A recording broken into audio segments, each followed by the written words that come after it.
that's why it's super exciting that there's conversations about like mental well-being and money, because not to bring it back to our campaign, shout out to our campaign, but I think it's important. You need to understand that, you know, your mental well-being does play a huge part on your financial decisions and maybe even the impacts of, you know, your finances. So I think that's why it's super important. Like you say, I mean, I wouldn't go into kind of like how apps might not have that, you know, human experience, but I think just mental well-being and money needs to be a conversation, and maybe that's the, you know, thing that's missing for a lot of people.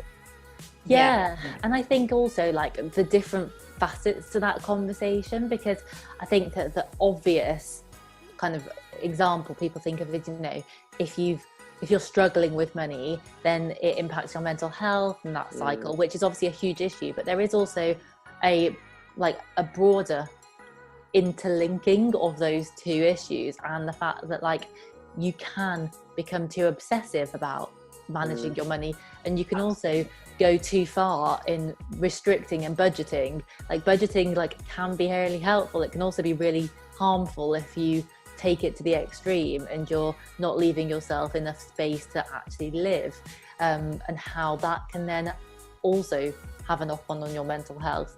So I think it's just having that conversation in all of the different ways that it exists and looking at it from all those different angles. Because I think everyone has got some experience of like how money in some way has affected their mental health, for the good or bad. And it's just understanding how different people have experienced that and then also worked through that. Yeah, I think on that exact point as well, the way we spend or don't spend sort of, not to get too deep here, but I think it can really reflect how you feel towards yourself. You know, do you deserve, like, what do you deserve? Because if you restrict so much and you don't ever spend any money on yourself, it's like, where's your self-worth? Like, don't you deserve some indulgences, some treats? But if you're doing it all the time, I mean, also your future self deserves something too. And just being in that habit and being in control of things is like another way of looking at it too. And I do think like the way you spend or don't spend can say a lot about you, and changing that can actually shift your perspectives on lots of things about yourself as well. Like it can be really transformational in terms of mindset. I come across, I guess it's just another way, isn't it? Another lens. Yeah, I come across that a lot. Like I get a lot of people saying that they have spending guilt, and I think that it's almost a really like unfortunate byproduct of a lot of the narrative in the personal finance world and sphere, because I do think that there is a very much a bias towards going like to the extreme of budgeting and planning, and I think that the unfortunate result is that for a lot of people that results in the spending guilt, which you then have to do the work to undo. And I totally get it, because I've definitely been there, and I went 100% from being to be honest, I wouldn't even say it was an issue, because I literally didn't care how much I was spending on clothes and shoes when I was younger. Like I loved it. But then going through that, becoming conscious of it, and then going to the other extreme where I really struggled to spend money on like nice things. And it got to the point where I just felt rubbish all the time because I didn't like what I was wearing or what I looked like, because I hadn't bought anything new. And you just got stuck in this like hole there, so you then have to undo that. So it's a really how things going to affect your life. Like for instance, I was doing a Q&A with Ellie last week, and one of the questions was about somebody looking to do a home refurbishment. Well, look, if that home refurbishment is completely unnecessary, your living room looks pretty nice already, and you just want to spend money that doesn't really need to be spent to make it look not much different, maybe irrelevant. But if you want to build a home office or change your environment, and that is going to completely shift your mindset, shift your productivity, then like it's worth spending that money. And I guess maybe it is just about being intentional with our money and really understanding what we're spending on. And I think you'll both totally agree, it's really hard now when it's hard to be intentional given the marketplace for buying. So for instance, how many of us buy 10 things from ASOS knowing that we're only going to keep 1 or 2 because it's so easy to send them back? But that really doesn't exactly encourage us to be intentional about the way we spend. And how many of us put our credit card details in for something that says the first month's free, and if you cancel on the, you know, on the last day of the month, then you won't start paying for the subscription. But then we forget, and then we're spending the money already. Right. Yeah, I mean, I think Ellie, also you said like it works on the other side of things. When I was a student at UCL, I would think, oh damn, I don't have enough money. Like during my PhD, I was like, damn, I need to keep myself budgeted. And when you don't know the intention of what you're budgeting, you're just like, there'd be days where I would just be like, maybe I can skip lunch today and just go for a walk. Maybe that'll help my mental health and stuff like that. Not knowing like the consequences of where I thought I was saving money, that was, wasn't really the right place.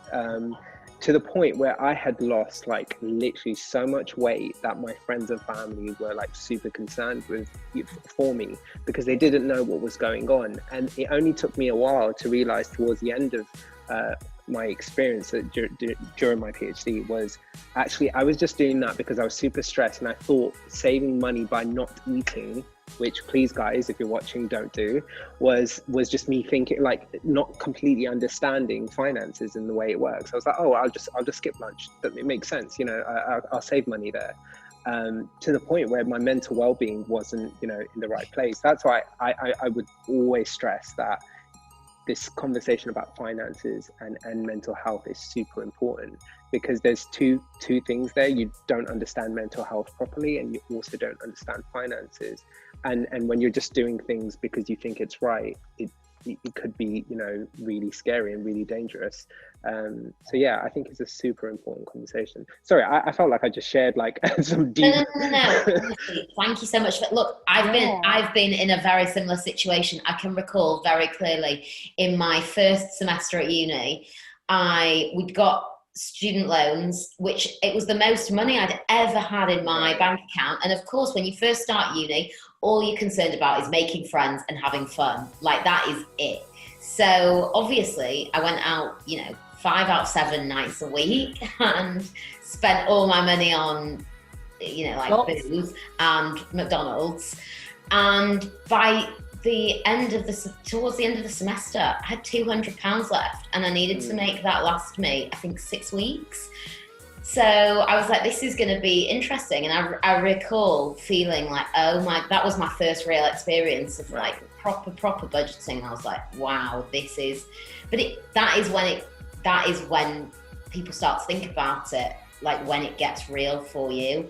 And I think one of the best thing for me anyway about doing this job, like the most rewarding thing, is helping people like look after themselves, feel properly independent, like they can stand on their own 2 feet, which so many people go through their whole lives not doing. And just like you were saying, Abdul, like, okay, yeah, you might not have been spending any money, but you really weren't looking after yourself at all. So we have to manage our money in a way that like allows us to provide for ourselves. Yeah, and I was just going to say, I think that's why the conversations needs to start like earlier and earlier. Young people only experience like a huge, chunk of money. Like you said, when you've started uni, you get the loan in, but do you know how to manage your finance? Probably not. Do you know what the right things are for you? Probably not. So I think the more younger people can get involved with the finances, the better. But yeah, sorry, Ellie, I cut you off. No, I was literally just going to say, I totally agree in terms of like one of the things that I really love doing and like working with people on is finding that balance and like helping people to have that realization. It doesn't have to be all or nothing. Like, it doesn't have to be so extreme. Like, admittedly, you probably can't do everything you want to do when you're like in your 20s or your 30s and you're also trying to buy a house and buy a car and go on 5 luxury holidays a year, like you're probably not going to be able to manage it all, but you also probably can, you know, save towards your goals and have a takeaway every week or two. Like it's not like you have to give it all up.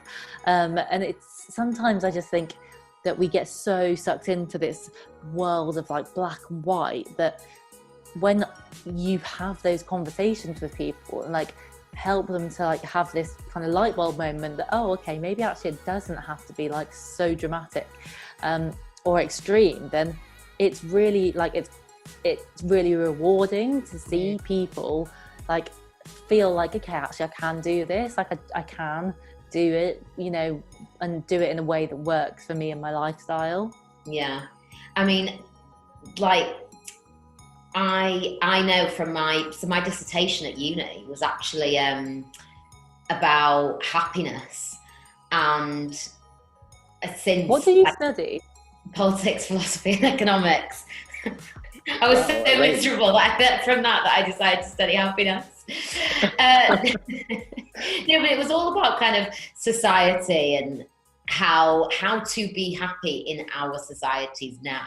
And I've kept up with a lot of happiness in itself has become an area of research, and we could have a whole other discussion about whether happiness is the goal of life or not. But on the basis that most of us want to be happy in our lives, it's really interesting what a lot of the research shows, which is essentially that it's kind of like Maslow's hierarchy of needs. So once you have got to when you don't have a lot to start with, every small increment of like increased income, assets, wealth, money, every increase like makes your life better.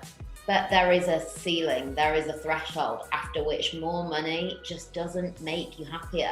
And it is really interesting because I have worked with clients who can have 5 luxury holidays every year. They do own like 5 houses, they own yachts, and it really is true. There is a limit to how, after a certain amount, once you have a certain standard of living or quality of life, more doesn't make you that much happier. And then there's so much, all that stress about needing to make more, like you can just take all of that away. True. I think it comes back to goals, right? Because people aren't sure of what their goals are. Like usually it's like, I want to be rich, but what does that mean? You know what I mean? Like, that's what it used to be. I think it used to be really quite accepted that you would go to a financial advisor and you just start at one point, and that the goal is just to increase, you know, make more money, have more money, be worth more. Yeah. And now that's just kind of, I think we need to. Yeah. I think I read somewhere that there was like a statistic that most people's perception of being rich is double what they have. So like earning double what they earn at any given point. So like that in itself is madness, because it just means that it is so subjective. Like, you know, like there's so many ways you can dissect that, but like it is really a concept. It's not a end destination, really. Totally. And it's constantly shifting. The end goal just shifts forever and ever and ever. Whatever you think you want to be earning or worth, as soon as you are, the goalpost shifts if you don't have some other objectives or like an understanding of what it is that you want your life to look like. That's why I think conversations like this is not to like big ourselves up, but it is important. It's important that people talk about it, because no one ever says one of my goals is to, you know, be sustainable till I reach the age of retirement. No one says that. No one says I want to be financially stable all across my life, not earn a certain amount. It usually is something like that, like I want a house, or I want like 100,000. You know, it's very almost like artificial, because it's not like a real. Yeah, so I think it's important that people talk about it a bit more, because you never have anyone talking about realistic goals. It's usually the same thing, and then you try and emulate what someone else has done. I think the happiness conversation as well is so fascinating, again, when it ties into money and finance, because you're right in that, like, you know, you hear all the time, you know, the whole money can't buy happiness, which I agree. And then you also go to the hierarchy of needs, which I agree that there is a basic amount that you need to fulfill those needs. But then it's like, well, where does that conversation then go at the upper end of the scale? Because I think there's a lot of attention at that lower end, and there's an acknowledgement amongst most people that, you know, you do need a minimum level of income, and maybe even a bit more than that. But like, when you're talking about that upper limit, like, why is it that like we are so obsessed with accumulating more wealth when those studies are there? Like, why can we not, like, where's the missing piece? Like, what is it that we are not really understanding or taking in about the fact that, like, ultimately, like, it's been proven that we're not going to get happier with more?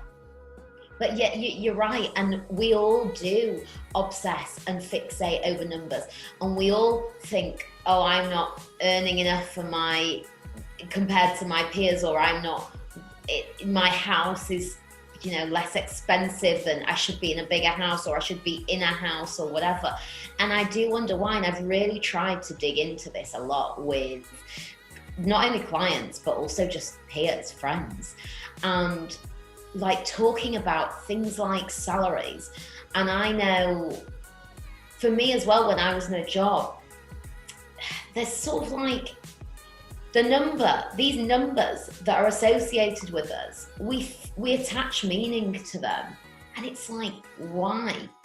Because I've seen a lot of people who, they want to, understandably, they want their salary, they want to see it increasing, and they want to see it increasing by a certain amount. Yeah. Not because that actual money in their pocket at the end of the month is going to make any difference to their life, but because the number tells them what they're worth. And it would be unbelievable if we could, between the three of us, figure out a way to... You know what, maybe we will. But I think one of the points was that actually numbers and grading is part of our lives consistently. Like, you know, when we're in school, it's, you know, getting an A because you want to get an A, and not because actually I want an A because I want this kind of career. It's just actually that's the top mark I can get, and also compared to everyone else, that's what I need to get. You know, you start having these comparisons throughout your whole life, and then when it comes to money as well, it's like, oh, actually the person who was at university with me, they're earning this amount, even though some people don't realize that actually they're working in a completely different field now. Like, there's no comparison. But then you automatically do that because you feel like, I need to be somewhere, I need to be at a point that's aligned with everyone else. Yeah. So I think, yeah, it's a lot more complex, because I think throughout your life you're associated with numbers and even I don't know if you've seen, there was that clip from Question Time that went viral earlier in the year of a guy who really could not believe that earning £80,000 put him in the top 5% of earners in the country, because he was like, he just really didn't believe it. He was like, there is no way I can be in the top 5%. Like, 80 grand isn't that much money, basically. And it just shows how, when you're in a bubble and you are surrounded by people that are similar to you, you can get that perspective that you just lose sight of where you are. Because to you, if you earn 80 grand and that's not very much compared to your peers, you don't feel like you're a high earner. And that's one of the, going back to social media, I guess that's a danger, because if somebody, I don't know, if you look around you at the way your lifestyle is based on like your environment, that should probably tell you enough about, as long as it's an environment you want to be in, that should tell you enough about how much you need or want to have, because you can just see and feel how much it takes to sustain your lifestyle. But then when we jump on social media and people are throwing out numbers and going, this is what we should be aiming for, or this is what I've got, well, maybe that person's got a completely different life to you. You might be one single person, they might have a partner and 3 children to provide for, and you might live in an area where houses cost one thing, and they might live in an area where houses cost 10 times that. And and that's why it's called personal finance. It's personal. Is why, and that's but it is. But why do we do this comparison? And I guess this is a danger with social media, because it's bad enough comparing yourself to people around you, but then to compare yourself with people who are in a completely different scenario. It's that whole thing of like, we all start at different points, don't we? And if all three of us compare each other, we're not comparing like with like, because I'm sure that we've all started in a very different place. So looking at what car you drive, or what house you've got, or how much you've got saved in the bank, it's just irrelevant. Yeah, it's compare those to each other. But why do we do it? I don't know. Well, you are the expert in happiness, so Yeah, I think I'm going to go pull out my dissertation, reread that, and then I'll let you know. okay. You'll be like, guys, I've solved it. But do you know, when I was researching and when I was writing my dissertation, there was a statistic in there somewhere of kind of a number at the time. I can't remember whether it was in the UK or in Europe, that was, the figure. I've heard of this. Income. Yeah, I'd love to find an updated statistic of that and see. But again, is that dangerous? Is that a dangerous thing to say? Because I think it is, because actually there's, when you look at, I think there's a global happiness score. Yeah, I don't know how they calculate it, but there's certain countries who are at a higher earning, like just as a national average, who usually end up being more happy. But does that mean that anyone with money is happy? That it doesn't. Yeah. And I think you have to, isn't it? All of those figures, and I think, to be fair, that a lot of the big studies of it have done this, but you have to adjust for everything, cost of living and cost of healthcare and all of those things. But once you do that, I think that it does still come out that there is a level where above which you don't actually generally feel happier. But on the other hand, I know from working with clients as well, I actually do know people who, so I'm not particularly that bothered about material things like watches or cars. That's just not something I'd want to spend loads of money on. I'd much rather spend that on a bottle of wine or a holiday or something. but I know people who really truly do value really expensive material things, and so for me that wouldn't make me happier. But having more money to buy a watch, I can't understand it. But somebody else totally, I can see, I've seen it, I've felt it, I know people. And how do we match it up? It's just all part of the challenge, isn't it? It really is. It's tough.